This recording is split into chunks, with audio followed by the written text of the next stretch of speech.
Suzanne takes you down to her place near the river. We live in a world that is so transactional. Like, it's more transactional by the day. And I call it the war economy and the peace economy. To me, that war economy, an economy being the word from Greece that means to create home, it is not creating home. It is destroying home. It's killing people, it's killing our communities, killing the planet. And then I started looking, well, what is the peace economy?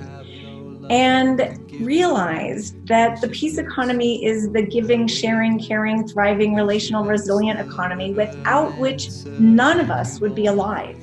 It exists, it is vibrant, it is the soil we live out of. That was Jodie Evans, our guest for today's podcast. And you want to travel with her, and you want to travel blind, and you know that she will trust you. Hello, I'm Suzanne Taylor, and welcome to my podcast, Searching for Unity in Everything, Meaningful Conversations with Meaningful People. How can we turn the world around? Can we turn the world around? Everything I've done has been in that pursuit. Buoyed up by that famous quote by Margaret Mead, never doubt that a small group of thoughtful, committed citizens can change the world. Indeed, it's the only thing that ever has. Seeing what a big world it is out there, I'd understand people being skeptical about my evaluation of Jodie Evans, but that would not shake my conviction that if she wanted to, she could become president of the United States. If America knew her, I bet they'd elect her. She would be the one we've been waiting for, who would get us off our primitive commitment to making war. Peace is her game, and she has all categories covered. A political activist, author, documentary film producer, comfortable from boardrooms to war zones. She's smart, historically astute, well-informed, beautiful, gracious, and kind. Best of all, she doesn't want power. That makes her very powerful indeed. I met Jodie in the early 90s when she was Jerry Brown's campaign manager, and I hosted breakfasts for this maverick politician who early on was preaching environmental awareness, campaign finance reform, very early for those issues. Some 40 years later, on recently leaving his second round as governor, he appointed Jodie to the California Arts Commission that she helped him found during his first term. She's most publicly known as a founder of Code Pink, a women-led grassroots organization working to end U.S. wars and militarism that was started in an effort to prevent the U.S. invasion of Iraq. And she pivots from this in-your-face advocacy for peace to an advocacy for art as what ennobles the human being. She's our mother hen hatching a new society where we radically reimagine and transform our relationships so they are defined by love, by care and compassion and sacredness, by the qualities that nourish our souls and enrich our humanity. To know Jodie is to love her. She has a warmth that doesn't stop. You can see it. She shines. She gives herself to so many causes that it doesn't seem like one person could do all that. However, when a philanthropy organization we both belong to gave her a 3-year term as its president, she did the kind of job you'd have thought was her only one. She really shows up. Well, you can learn more about Jodie on our podcast page, lots more of her credits. But for our time with her, I thought I'd let her paint the picture of what she would do if she were president. And then we'll do some probing to see where such an angel came from. So let's see if we can start this way. I've always pictured some hero getting on television and enrolling everyone in the world in a world that we could be in. Well, what if that was you, Jodie? How about the spotlight being yours? If you had the attention of the whole world, how's about starting with, what would you say? Well, Suzanne, I'm blown away by that introduction, and thank you for seeing me so beautifully. And that's what you do. You know, you do a beautiful job of seeing the possible and encouraging it and supporting it. So I'm super grateful to have witnessed myself through your eyes. Thank you for your generosity. And thank you for all you do to create the world we want to live in. All right, well, so it's a little problematic because I don't believe in heroes and I'm not a fan of presidents. So I think that structure itself is part of the problem, that we think someone else is going to solve it and that we can give our power away to anyone else. You know, I think that I look around the world and the people that are presidents, I'm not fans of, because they're in a structure that itself is violent and oppressive and extractive. And so I'm way more interested in changing the structure itself. And that means coming back to what is most immediate and relational. We live in a world that is so transactional, like it's more transactional by the day. And I call it the war economy and the peace economy. So to me, that war economy, an economy being the word from Greece that means to create home, it is not creating home. It is destroying home. It's killing people. It's killing our communities. It's killing the planet. But too many of us think that it's our bread and butter, that it's what creates life, and we invest our entire selves into it. And then as I started to look at that, which really came from looking at how am I going to end war, and realized, oh, I'm not going to end war till I end the war economy, because war's serving the war economy very well. It's a tool. And then I started looking, well, what is the peace economy? And realized that the peace economy is the giving, sharing, caring, thriving, relational, resilient economy without which none of us would be alive. It exists. It is vibrant. It is the soil we live out of. I mean, think of, none of us would be here without the caring and kindness of our parents or our family or our community. Or if you just stop and witness all the ways that people take care of each other every day, that even just having that point of view changes the way you are in the world. At Code Pink, we're trying to, stop the Iran war ever since we didn't stop the Iraq war. It's been what we've been trying to do, and been successful, we think, for the last 16 years. So we recently took a trip to Iran, which is what we do. We go to the place that we're, saying is the awful place and we're trying to invade. And Iran is a place that isn't so the war economy. It's run by a different structure that's problematic, but it's not so much the war economy. And when the Ayatollahs took over, they gave like little fiefdoms to other religious leaders. So there's not like a big thing. There's lots of little things. And so you don't see a lot of big corporations. You don't see billboards with ads, and you're not kind of confronted with the war economy. But what you do experience is the peace economy. You experience people's generosity and kindness and sharing. Every time I bought something, the person I bought it from gave me something, which is novel, right? That's not how the structures we live inside of work.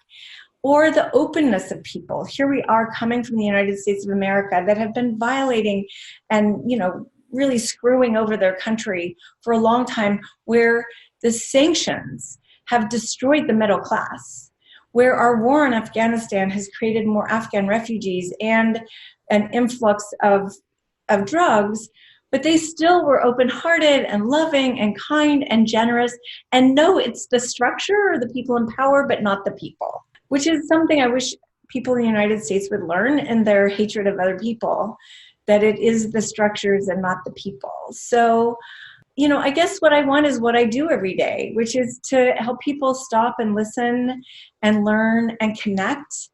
The war economy wins because it makes us believe that we're separate and that we live in scarcity, when life happens in connection and we live in abundance. As we watch privatization happen across the world and activists rise up against it, there's a lot of people that should learn from, like in Bolivia, where a corporation wanted to come in and take all their water, and they rose up and then made water available to all. So there are solutions that happen out of the war economy, but I like the solutions that happen out of the peace economy, because they create conditions conducive for life, sustainability, and regeneration. It's so nice that you have this very specific focus on peace which is really just a metaphor for enlightenment, you could say. This horrible situation in which we hurt each other to make progress is, I think in years to come, we'll look back and say, they did what? They kill each other? They solve things by killing each other? It's so incredibly absurd. Suzanne, we were there.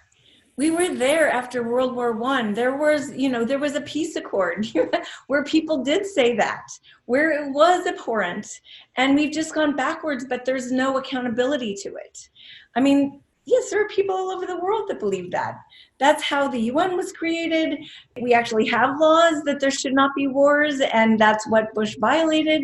That's what we violated with Vietnam. But when power is not accountable, it is violent. And it's why when you move down to smaller systems where accountability happens, an example is, if you looked at Ashland, North Carolina, which is kind of more a peace economy than like Los Angeles, California, where people know each other, where it's smaller and people get to know each other, unemployment rate did not go up and people were not kicked out of their houses. Why? Because when you know people, you don't fire them. The workplace figures out how to shrink itself and everyone bear the burden together. And when you know people, you don't kick them out of their house. So, we've known forever that power corrupts and absolute power corrupts absolutely. And smart people are philosophers and go to school and learn this, but they don't operate out of it. And we know that when you're fighting for power, you're going to always have to behave to hold on to it, because it's power is something you have to grab and then hold on to. And how you do that will always be violent to someone. Well, it's also cyclical, Jodie. Are you tuned into that whole cyclical perspective? There's an article on oligarchy. The premise of this article, I share it a lot because I think it's, sort of quintessential in terms of understanding how can this be? As just you're saying, there's good people all over. How come we're in this system that isn't serving the best ends? And this article is called Oligarchy on the Brink of a Civilization Threatening Collapse. And the premise of this is that we have a cyclical situation where in this instance, it's something like a 90-year cycle where the rich get richer, the poor get poorer, and you come to a place where an oligarchy, which is the richest, the 1%, that idea, that's what's in charge. Well, that's not going to hold. You can't keep that. You can't stay there. It's unsustainable. So you have a situation where one of three things can happen.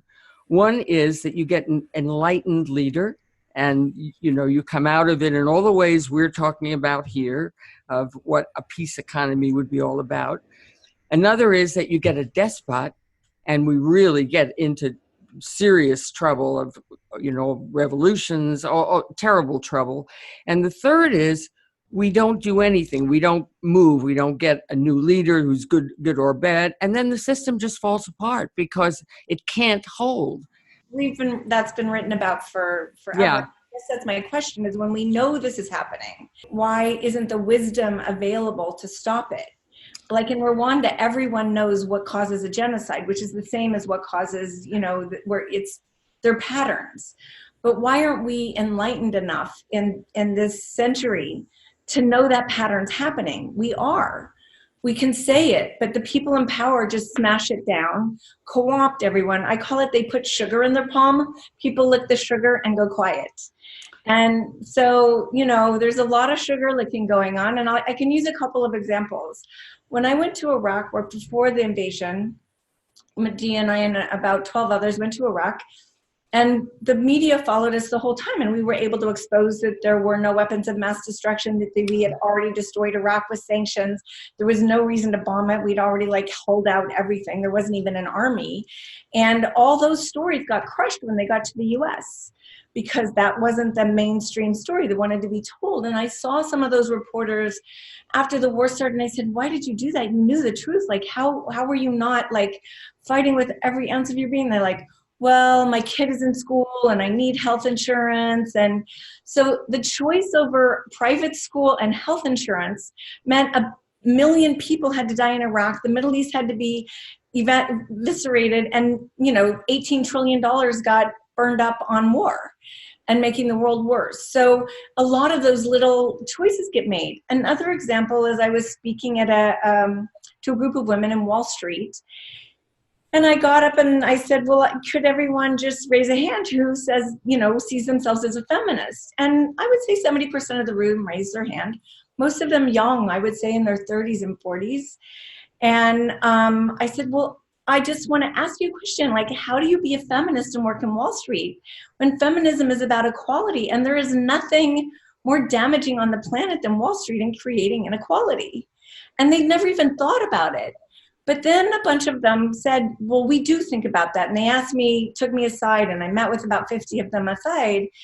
And I said, I don't know what to say to you. Like, why, and so I said, why don't we go around the room and see why you asked me to talk to you? And pretty much to a woman, they wanted to be hit by a bus because they had been the smartest in their class. They'd gone to the right school. They'd gotten the best grades. They ended up in Wall Street, and it was hell. And they knew they were violating the world. They could see how stupid it was. But it was like the golden handcuffs, it was like, that's how I get to live this life I thought I was dreaming of. So we get sold through the media a life we think is right. Then that's the licking of and then how do you find your way out? And I've, been able to help a few of them out, but it's a hard, I call it the Chinese torture. It's hard to get out of, and we're in that Chinese torture. And that's how you get stuck, like we're saying, is that there aren't enough. There have been tons of courageous people who speak out, but they get killed. I mean, just look what's happening to Ed Snowden, who tells the truth, or Chelsea Manning, who tells the truth, or now Glenn Greenwald, who's up against death threats every day, or Julian Assange. It's like you tell the truth about the empire and you're dead. So it's that we don't allow the feedback that speaks to what's happening. Reverend Barber right now on the Poor People's Campaign, how hard is it to get people to pay attention? Look, homelessness in Venice, where I live, people are like, oh, but the homeless should go away. It should go away. You have money because they're in the streets. The system works because there are homeless people. The system is built around having homeless people. So I would get out there and be taking care of them because you make them happen. Nobody wants to hear that. But, when you try to teach them the theories of the economy and the system we live in, that is how it works. If you have money, it's because people are poor. So people don't want to look at that story. They would much rather throw money at refugees than really look at what their daily practices create. Well, this oligarchy that is in control now actually is worshiping money. I mean, this capitalism, which is based on endless growth, and of course that cannot be, has hit this wall, but that's where we are. We're stuck on the wall of the people in power are rewarded by, the presumable goods that aren't the goods. And so how do you get the power structure? A fourth alternative to your alternatives. Okay, go ahead. So those alternatives are what are used to scare people. But I think, that it's those people that just slowly take themselves out of the war economy and build the alternatives, because you can't top down the alternative. It has to arise and be created from the situation at the closest place to the situation. You can't, it's not top down. So it's why I say yes, with half of my time I work to end war, and with half of my time I work to cultivate peace economies, because unless we have an alternative, it will be chaos, because there isn't some place to go except for the thing that's been nourished, which is violence, weapons, and war. So the more you move away from that and create conditions conducive for life, then we don't have to go through hell. I look at it like the flood. In every civilization, there is a flood metaphor. So if we look at it mythologically, we're in the flood. This is it. So if we look at, the metaphor of the West, how do you build an ark? To me, the ark is to cultivate a local peace economy. It will get you through global climate change. It will get you through inequality. It will get you through the $1.5 trillion of weapons sold each year. And in the connecting to each other, it is in connecting to each other and remembering what it is to be human, because the war economy tries to get us to forget what it is to be human. we can create that fabric that pulls us back into stasis, back into remembering, back into connecting, and then we can move forward. And it is only that, it's just because the other options you offer, they're already happening. There are already despots. There are already, Bolsonaro and Turkey, and, we can go India, we can go through the countries that are suffering from what happens when you're in fear. Then people feel safe when there's a horrible, angry, vicious person at the lead. And, I just want to say, MBS, the Prince of Saudi Arabia, is like Hitler on steroids.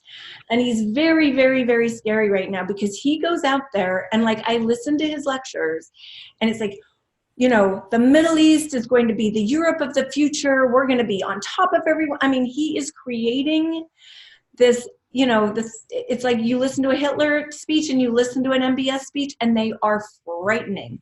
While he puts lipstick on a pig by having the most famous music groups come to Saudi Arabia and celebrate Saudi Arabia, while it violates women, while it just beheaded a bunch of young boys that spoke out, while there are the women that, spoke up about driving that are on the chopping blocks next. And you know what that is? It's basically saying, F you to the world. We get to do that. He's doing it.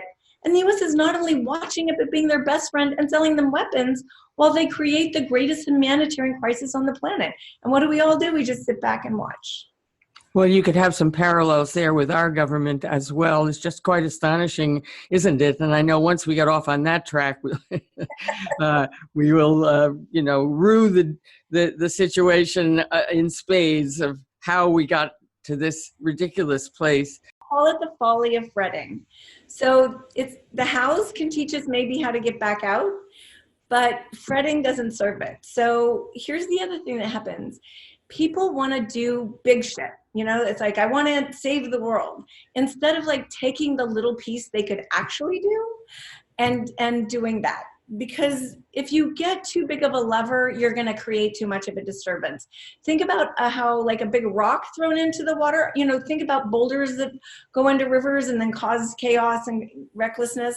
But if you, skip the stone and create the ripples that are still enough, the change can happen.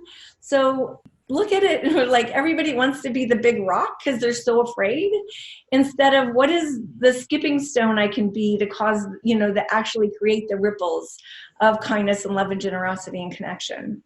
Well, you can't argue with that everybody in their own way really should get on the right bandwagon. I love this piece that Code Pink put out of 21 days to divest from the war economy. And if you go through that, it's like a consciousness school. Each day you're taking on another principle of how principled reality would work. And wouldn't it be great if we actually created a movement or a force where every day we were practicing these 21 days. I think about that anyway. That, to be continued on that front. I'm really turned on by what you did with that. But I also, yes, indeed, everybody has to do their little thing. And, you can't think these megalomaniacal thoughts about how can it all of a sudden change, but I can't help it. How can it all of a sudden change? All of a sudden change. Those were 1,000 choices. Those were a bazillion choices. But maybe there could be something that would come along and catch everyone's imagination to rethink what we're up to here. When that happens, it's violent. When that happens, it's a despot. What we're looking for we're looking for people to change their choosing. And that happens by what I call a tuning fork. So Bernie was a tuning fork. Bernie is a tuning fork. Let's just look at who Bernie is. Bernie is a tuning fork to the values that a lot of people want to live by. The values of socialism, the values of equality, the values of everyone having a care for the basic needs. That's a tuning fork. Why is he such a powerful tuning fork? Because he's been doing it for 60 years. It's not and guess what? It's such a strong tuning fork that he's gotten all these presidential candidates who don't have a clue what they're saying and never lived by it, but they're speaking his speak, right? They're co-opting Bernie because he was a strong tuning fork. And the thing is he was a strong tuning fork to young people. because they're the closest to the problem. And they're the ones that have to live into this horrible future that's been created for them. So let's just look at examples of a tuning fork. I feel like I'm a tuning fork for peace. My goal every morning is that I have to be true, because I want to be able to shift people's thinking that are close to me, that believe in the possibility of peace, that are willing to shift their life and invest it in the possibility of peace. So I'm all for tuning forks. Marianne Williamson is a tuning fork.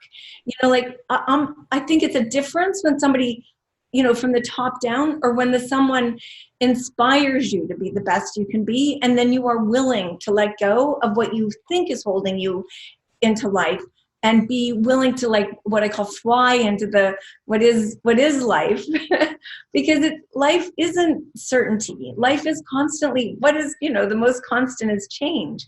And what we're looking for is comforts, is people to take us out of having to feel pain, when pain is inevitable. We're all going to feel pain. How do we take care of people through pain?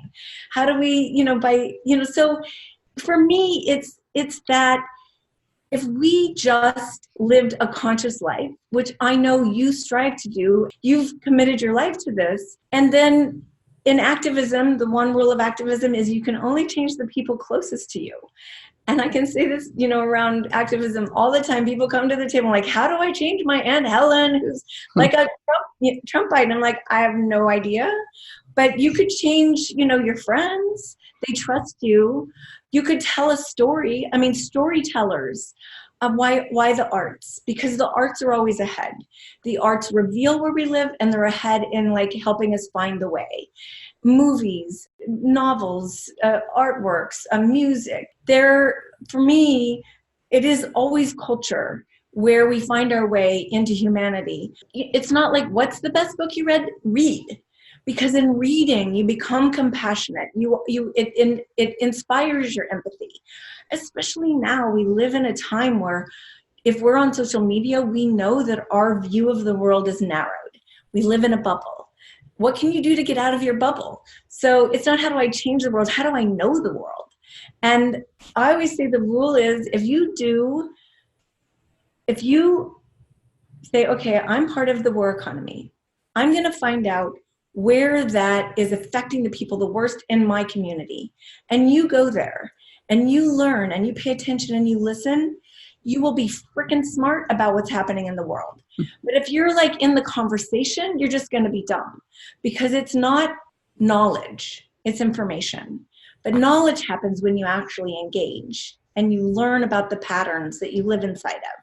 And they are the same patterns that are local, and they are the same patterns that are global. And you will be much smarter when you are fully engaged. And how does that war economy work in my own community? And then when you start to change it, you'll know the other levels to pull globally. I mean, right, the local peace economy project in Venice we discovered there were 2,000 homeless youth in our community from the ages of 14 to 24. Okay, so what do? You're just a bunch of 8 people in a room. Well, let's start feeding them out of the back of our car on the beach on Saturdays. And then get the Baptist priest to give us the back of the house on Thursdays so people could bring food and backpacks. And what does somebody actually need? What's useful? Oh, condoms, because they're getting pregnant. Oh, warm food. Oh, you know what they really need? They need somebody to talk to. And you know what? They need somebody to come in and check them out. They're all getting STDs. So you just see what their need is and you keep doing the thing. Well, guess what? One of those women that came in who was a therapist was married to the guy from Snapchat. It's now a building on Lincoln. All those kids are getting jobs. They have a closet full of clothes. And it's the model for how to deal with homelessness in Los Angeles. Why? Because it started out in the essence and answering it from love and care. And then it becomes an answer that's now global. I mean, the same as the Garden Project in San Francisco, a prison. They learn how to grow stuff. Then you find out, wow, having growing vegetables in a prison teaches these people that are in prison how to heal themselves, because they don't commit crimes because they want to. They create crimes because society has thrown them away. And so how do you re-nourish that? I mean, like, there are so many things you could do, and then they just nourish you. I mean, I came back from Congress voting us to war, called up Dave Eggers and said, I have to do something locally that serves my community, because, these Congress people are crazy. They just voted us to war. I want somebody, that's growing up to be able to think critically. So we started in my living room right here with all my friends. Let's start an after-school writing program in Los Angeles that serves all those kids that are, not getting anything because they qualify for school lunch, and those who qualify for school lunch aren't getting educated. 100,000 kids later, one of the kids just went through the program, 3 years of it homeless. He's now at Harvard. One of the schools we took on when we started, 20% went to college, 50% graduated. Last year, 90% graduated and 80% went to college. I mean, if we just took care of the broken pieces, we're all suffering from PTSD. We're in this violent structure. If we just turn around and take care of people, it's going to make a difference. Well, you see, you're proving my point that people would elect you the president if they knew who you were. Jodie, how can we get everyone to listen to this podcast? Well, no, you don't want to be the president. No. Well, that doesn't mean you shouldn't listen. Here's the other problem. So I did a year, and you can see it on the Good Pink website, of daily ting-tings, like wake-up calls about how to be in the peace economy. And I got wonderful notes every day of thanking me, and that was great, and oh my God, it was awesome. And at the end of the year, I noticed nobody had changed their behavior. So there's a thing between what we think in our heads about ourselves and how we behave. If I could just get everybody to notice their behavior, it changes. Because it's like Gloria Steinem, when I was a teenager, asked us to look at our bank register. Remember when you used to write checks and then record them and look at that? That would show you what you valued. That changed my behavior in a minute. I have people just schedule your day and figure out why you did all those things. And too many of them are about surviving in a war economy. And when you can see that, you'll switch your behavior. But we don't reflect. We get in that fear of fretting. The war economy survives because it manages to keep us in fear. And when you're find your collective, your 8 people, your 8 friends that every month you get back together, you make a commitment, you find out what you learned. The local peace economies, we learned so much. We have changed so much. When we reflect a year later and just who we are, how we think, how many people are out of the war, not only how many are out of the war economy, how many are happy. The other thing I can promise, I didn't know I could do this when I first thought it up, but everyone I see that just starts to move their life away, that believes in something different, that doesn't let it affect them, they're more fulfilled. We're going to witness pain. There is a world full of pain, but that level of fulfillment, just when we were okay, let's go to the border and learn, my house was so full. I had to rent the biggest truck to take stuff down. And then I said, no, we can't give anything away. It has to be relational. When everything has to be relational and not transactional, you learn so much and your heart is blown open. Because you then get to witness the part of the world that you don't witness. That is beautiful, that isn't power, that is pretty ugly. And to lick that sugar doesn't happen without, some kind of pain. When you start being in the world of what it is to be human and caring and connected, it's grounding. And we live in a time that isn't grounded enough. And it's why we get away with believing we are one thing while our behavior is another.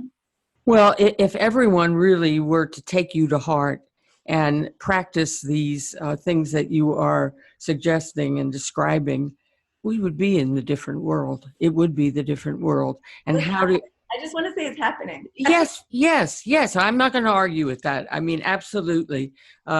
Well, we're at this very heightened time. Well, it better be happening, or else, there's an or else now that's really quite real and quite scary. So yes to all of these things that are, and, it's happening, a lot of them under your aegis.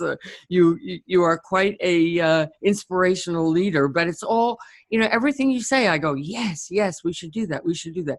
Jodie, it doesn't mean I'm not going to look for the big enchilada, but but we don't need to belabor that. I mean, if that comes along, so be it. You know, my little crop circle enthusiasm was all about that. What if there were aliens that were visiting us? Oh my God, we'd have to think again. Well, what will make us think again? I'm always on the lookout for that. In the meantime, I'm totally supportive of all the things that you're saying. What will make us think again is an important question. Yes. And so, yes, may those things happen. The problem is too often they have to be too hard. You know, I encourage people to think before they're forced.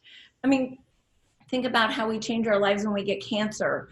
Or like Mary Waldner, our friend Mary Walder from Mary's Gone Crackers, when Paradise went up on fire, I called Mary right away and I said, okay, Mary, you knew something we all need to know. What did you know? And because she moved a year before. And she said, you know, everyone in Paradise knew that the fire was coming. No one expected it so fast or so furious. So here you are, like out of, 30,000 people, one person moves. Well, we need that number to shift, and then we need people to follow. The next day I was on the phone. I'm on the board of Rainforest Action Network, and all kind of the eco organizations that work on climate change in Brazil got on the phone with the activists in Brazil because Bolsonaro was threatening to be more destructive to the rainforest. And the activist down in Brazil, she said, we kind of knew this was coming. We never expected it this fast or this furious. And I was just like, whoa, those are my new words. Because we think we're going to get away with the murder. Oh, it hasn't happened, or I'll change when everybody else changed. It's going to happen fast and furious. So the trick is, can you change and create your local peace economy, the structures that will take care of you, will nurture you? I mean, look, the earthquake in Los Angeles, it's, forced most communities to start figuring out, who are we? What do we have together? That's a good way for it to happen. It didn't really destroy anything, but it's making people wake up and have different patterns. So how do you let the little nudge wake you up without needing the big nudge to have real loss for that to happen? And I think it's, where are you along the choosing? In the great turning, it's like the great turning is happening. Where are you on the process? Are you still over here, or are you willing to jump over here and be creating the future? Well, Jodie, you can't argue with what you say. You're really so down in rock bottom truth that it's such good advice for everybody. How did you get to be this person? What kind of childhood did you have? Did you think when you were a child that you were going to be doing anything like you're doing now? No, I was surviving. I had a pretty hard childhood, sexually abused at 3, then kidnapped by my parents from my grandparents and beaten. I ran away from home at 12. The court sent me to my dad, who I barely knew. And when I showed up, he said, you can stay, but you have to pay your own way. And then he, made me ashamed of my body. So I left home. I was a maid that's how I was making my living in 1970, working at a big hotel. And Jane Fonda came, and we were organized, and we marched for a living wage as maids, and we won. And from then on, I was like, I'm going to take on the man, because of the power. I had known the violence of power from my parents. So I was like, yeah, that structure, I read Marx and Engels, and I was like, yeah, I get that structure is violent. And so I was like, I'm going to just spend my life taking on the man. I was an activist, and we won 18-year-olds the right to vote. I was the first 18-year-old to vote. I was in the McGovern campaign, and we were for peace, and we believed in a world of equality and generosity and caring. And even though he lost, we all created, went on to create that world. You think of just my age group, like all the people I know in my age group, we ended up creating things and being engaged in things that continued what we believed in. I looked back when my son was for Obama, and he was depressed for a year after, because it hadn't been what he thought it would be. It became really horrible, and he's not in politics anymore because but everybody I know, of all the 54 babes, we're still doing it. So we didn't get depressed. We didn't let power, destiny made it so power didn't have to disillusion us. We got to like grab the reins of it and take responsibility for it. Instead of giving it away, we just got to see how violent power was. We saw Nixon and we saw Reagan. And so we weren't giving it away to power. We knew never to give ourselves away to power. So it was, I think the time, I'm a hippie, through and through. I think what happened to me, my parents had abusive parents. I found out later that my grandfather had been abused the same way by his family, because all the cousins got abused in the same way. So I think it made me compassionate, my upbringing. It made me understand, how horrible abuse is and what it does, and that I was for a long time surviving. And when I did come out the other side and realize, that you could be in life and just in the generous gift that it is, I know both sides. And I know how important practice is, that we can't just decide one day to be different, that it takes practice and it takes a community and it takes love and it takes the kindness of strangers. It, makes me want to be kind while speaking up for the oppressed and the injustice and against war and violence. It's kind of perfect that you came from such a difficult background, when you look at what you have accomplished, and it's inspirational actually for people who are struggling and suffering to look what you can turn out to be. Holy Christmas! I would never throw away another human being. I know how. I mean, I left home like a wild child. I had been abused at every level. There was like a miracle I wasn't dead. And so I look at that and it's, why I work to get people out of prison or work with people in prison. I mean, the whole prison industrial complex is of violence.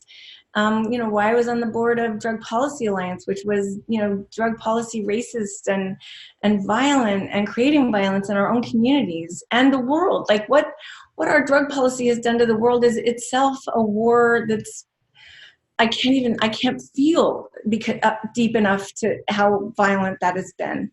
Or just what sanctions is right now around the world.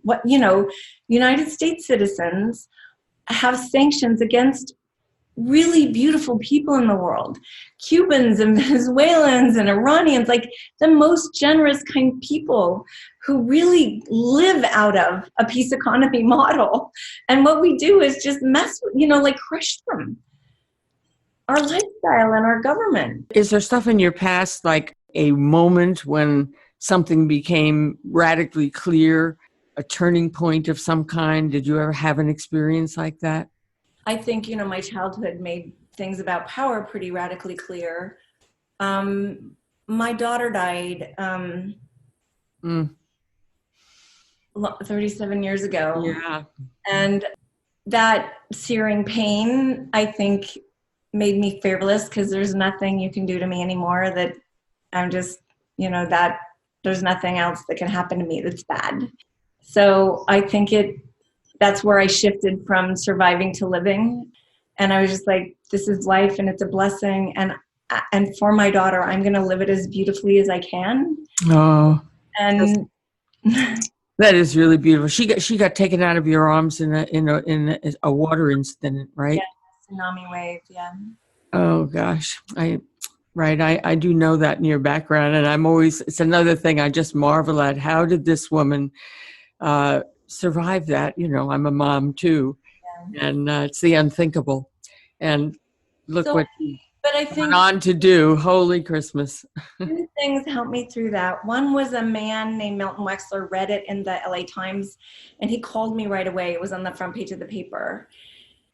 And he said, I'll see you every day for a year. And I was like, great. And he just found out that his daughters were at risk of Huntington's disease, and he'd watched his wife die. So him seeing me was his own healing. And for me, regeneration, the giving is always regenerating. I really saw then. And so once I came out the other side and I was really like, could be a human being again, I said, I want to do something for you. And he had the Hereditary Disease Foundation, where he was trying to discover the cure for Huntington's disease. And they did this by trying to find the gene, and they were out of money. And I said, well, I'll raise you a $10 million endowment because that's what I know how to do. And I became the ED for a couple of years and raised the endowment. And it's the place that created the Genome Project that has been, healing so many people. So, and when you say like, do big things, I think when you set out to do something big, it's wrong. When you set out to do something real and that's connected through love and care and humanity, that I think you can't, like the SPY, the Homeless Center in Venice, or like the Hereditary Disease Foundation. Like it's one of the biggest things on the planet, like as far as medicine goes and how much has come out of that. But it's like human beings caring. That's the world I want to live in. And there are so many human beings on this planet that care and do such amazing things that don't get honored. And those are the people I want to celebrate. There are so many every day. Think of the people that care for children. I mean, like, I walk down my neighborhood and have the most fun with all these women from Guatemala taking care of all the kids in the neighborhood, and how much fun they have on the corner. Like, the people who are the parents are not having as much fun as these women, and I have such a great time with them. So I just, it's the essence of what we do something from is what is created out of it.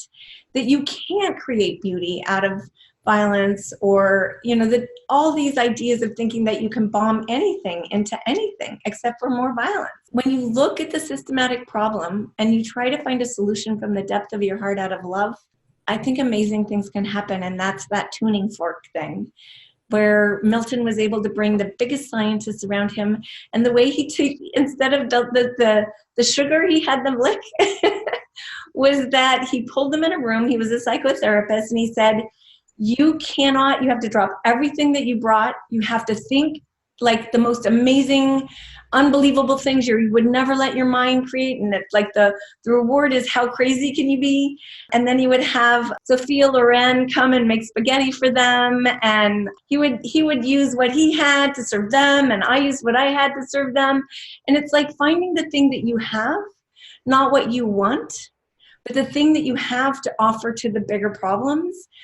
And when we get in the room in local peace economy rooms, what's really amazing is that in an hour and a half, when you look at the problem that you came to solve that day, what people actually find is what's inside of themselves that's never tapped.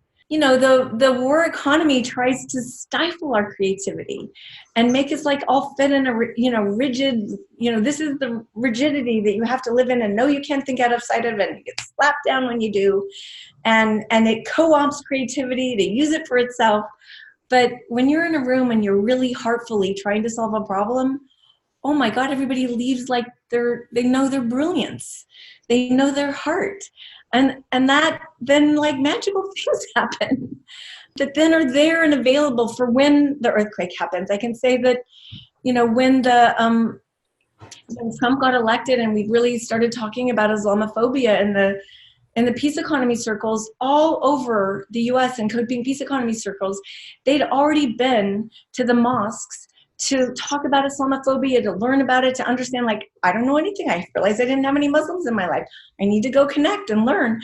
So they already had a connection. So they were already there and could be of service and connected. And, it's like, get ahead of the game, and something, because it's going to happen. Jodie, I think if there could be some kind of chart that would, and you'd be at the middle, and what would emanate from it is all the little strands and tracks and small things that then became bigger and bigger, and you would just be one big ball of huge light, and let everybody feed from it, because. But there have been those people. Think of Bucky Fuller, right? Or Tesla, or Kepler. There have been these lights. So, but I think the other thing that I never, they're always on the outside, so I try to stay on the outside, because the closer you get to power and the violence of it, the more you kind of lose that sparkly space. And, like Bucky never lost Bucky, because he knew never, it's like, I'm just going to offer, right? He was just an offering, and people hated him for him and told him he was crazy, but he knew he had something beautiful to offer. The same with Tesla. Did he care that, I mean, like literally people I think tried to kill him because he had answers that were like universal and could solve problems that couldn't be capitalized on. And, and he wasn't going to sell his patents. And then, if you look back at when we realized that the earth wasn't the center of the universe, and Kepler saw the beauty of the universe. But in seeing the beauty, sometimes it's more than we can handle. Plato writes that about the cave. So I think that the beauty it is to be in the face of love, to be in the connection of humanity, takes also maybe a muscle building, it's like, because the light can be too bright. And if you try to shine it too quickly, it does maybe create this violent response. So I think it's let your light shine and trust. Taking ayahuasca, drinking the tea of the grandmother taught me that even as I watched the tea of the grandmother, from 30 years that I've been drinking, like it's slowly infiltrating in different communities. And I also have to be speaking my truth in the spaces I can be in. And I trust in this universe because it is so beautiful. And the only thing I can do is bring beauty, try not to, quiet my life too much, and tell the truth whenever I'm invited. Gosh, everything you say, I think, we could take off on that. We could talk about that. There's more we could say about that. Universal basic income. We haven't even touched on that. To me, that might be the panacea that will turn us into a compassionate world where we really care about each other just by the demonstration of the fact that we've taken on a system in which everybody at least gets sustenance. And, why aren't we doing that? But that's a whole other conversation. Suzanne, you say we, and I just want to say that in lots of countries, that's how people live. And when you say we, I think it's too much kind of white Western world. Because if you said this to somebody in China, or if you said it to somebody in Iran, or the Chavista in Venezuela, or the people in Cuba, for them it's more, they live out of those values more. They understand that the choices they make affect all. And they make those choices in a different way than we make our choices. And they're held accountable in different ways. I think accountability is one of the things that's missing. There's too many of us that don't want to be held accountable for our actions. I've been having an argument with somebody on Facebook about the Nancy Pelosi and the 4 young women of color. And it was a man. And I said, I don't think you can comment here. This is, let the older white women and the young women of color battle it out. They're fine. They don't need you. There's things happening, and it's when you see something beautiful happen, which side do you take? Every day, every moment, every breath, we take a side with what we do. So, which side are you taking? What do you really believe in? Do you think humanity is going to make it, Jodie? Do you think, given our situation, that we're definitely in an unusual position of being so endangered? Our sophisticated technology has put us into jeopardy. What do you think? Do you think we're going to pull through? I think some people will. I mean, I don't believe in I don't think apocalyptically. Just there's a lot of people on the planet.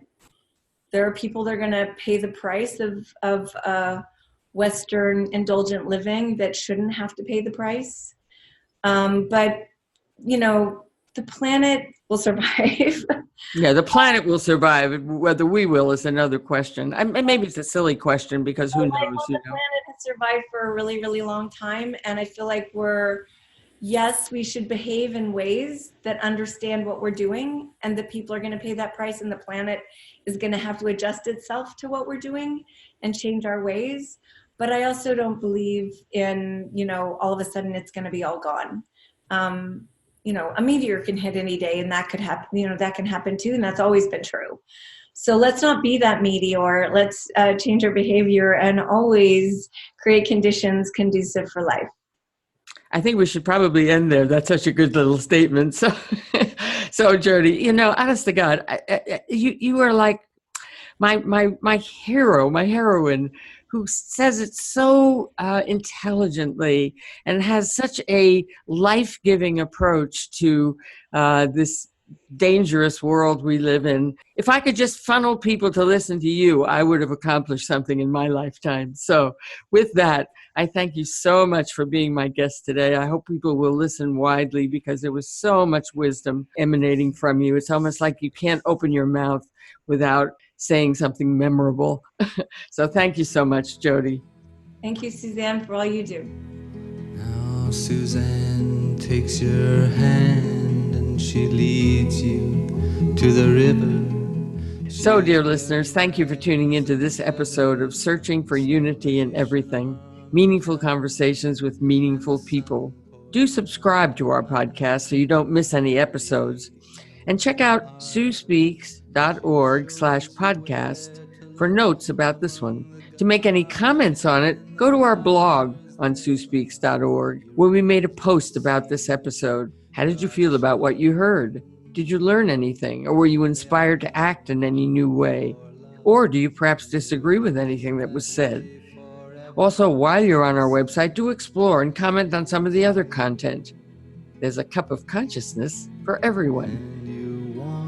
Travel with her, and you want to travel blind, and you know you can trust her, for she's touched your perfect body with her mind.